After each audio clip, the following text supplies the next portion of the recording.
Just generally, live music rocks.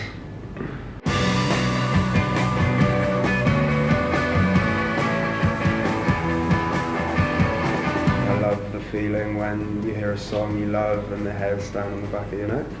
And I always believe that performance is really important for musicians to create that affinity with their fans and the audience. It's unique.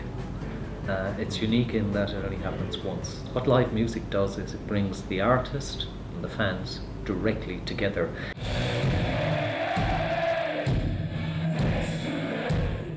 All different genres of music have different styles of people who enjoy it, and it just kind of brings everyone together. Because there's nothing like a live gig when the band's going off and the audience is going off and you're there and you're part of it.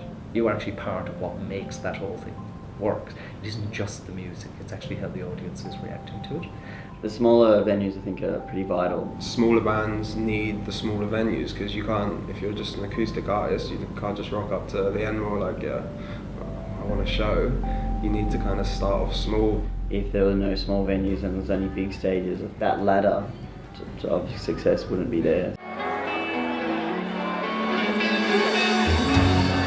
The thing in relation to noise complaints, which obviously has been an issue around venues like the Annandale, I do think councils do have a responsibility to actually step in. There has to be in place some way of ensuring that everyone's heard, but that no matter what kind of music it is, that a venue isn't held hostage to that, because that's not fair. This new digital era is going to be great for live music. It's a pretty exciting time that band and that gig can be captured and then posted online, and then the rest of the world can enjoy it as well. I think the digital age has improved the production of music in Australia in particular.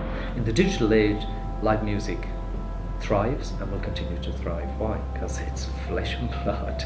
I think that it's allowed young people to have the means and the opportunity to be involved in music making. I'd be very curious to see, the Spotify age, the streaming music age, what that does to the expectations of an audience. The digital age has allowed there to be a lot more collaboration, a lot more grey areas as to who the author is when you have lots of people involved in the creative process. Creating a way where the artist can connect with more people through their live performance.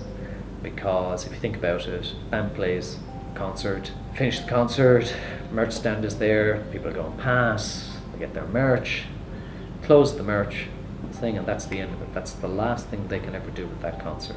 What we do is we open up another line of revenue for them. If you're an artist that is kind of working your way up through social media or an online presence, performance and live performance is a really crucial part of the way you promote yourself.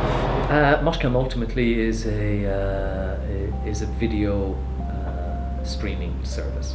We focus on the full-length live concert. We film that, we process it, and then we distribute it over the internet. Just a great means to see music if you can't get to the gig, or if you want to find out about old music. It's really good. We're filming their own shows so that you didn't have to film them at the show yourself and you could just watch it. Moshcam comes out from identifying a gap in the market, but really the vision for Moshcam came out of the world that is here today, which is on-demand streaming video. 50% of the people don't want to see big bands, they want to discover new music. There's so many incredible artists that have used Twitter and YouTube to get exposure and who are doing it for themselves, and that's how it's going to be.